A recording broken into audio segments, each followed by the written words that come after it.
My dad's name is Felix Irania. Growing up, he was my best friend. Very kind and loving, the most gregarious smile and laughter you've ever seen.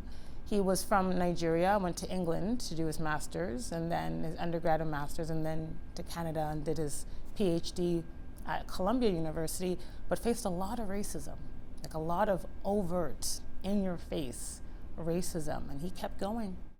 In 2008, Felix was diagnosed with Alzheimer's by his family doctor. We had questions, we had fears, concerns, just overwhelming feelings. It was hard to find people from a cultural perspective that really understood the nuances of supporting your parent with dementia. So his daughter, Ngozi Irenia, became his caregiver.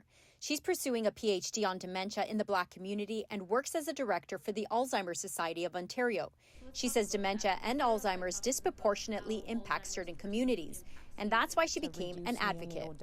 Black communities, as the research has shown us, have the highest prevalence rates and highest incidence rates for dementia, which means that they get dementia more and faster than any other community. Researchers at the Toronto Memory Program are working on a worldwide clinical trial of a drug called lecanemab, which removes deposits of a substance called amyloid from the brain. Researchers say these deposits are found in the brains of people who go on to develop Alzheimer's. The drug is very well studied. We know it clears amyloid very robustly. We know that it slows progression of the disease in people who already have symptoms. And what the AHEAD study is looking to do is to determine whether we can actually prevent symptoms in the first place. The study is enrolling patients until the end of the year, but researchers say they need more racially diverse participants to fully understand the drug's potential. Some minority populations, like the Black population, are at disproportionate risk. These are all issues that we can understand better when people participate in trials.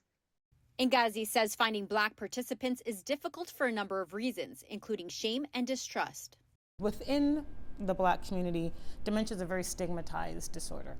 We don't talk about dementia. We've seen from history is that these communities have very much been treated poorly and unfairly, in a sense of, we're gonna come in, take what you need, and just leave the community on their own.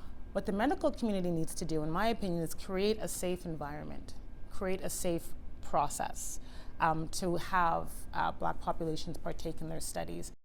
For CityNews, I'm Stella Acquisto.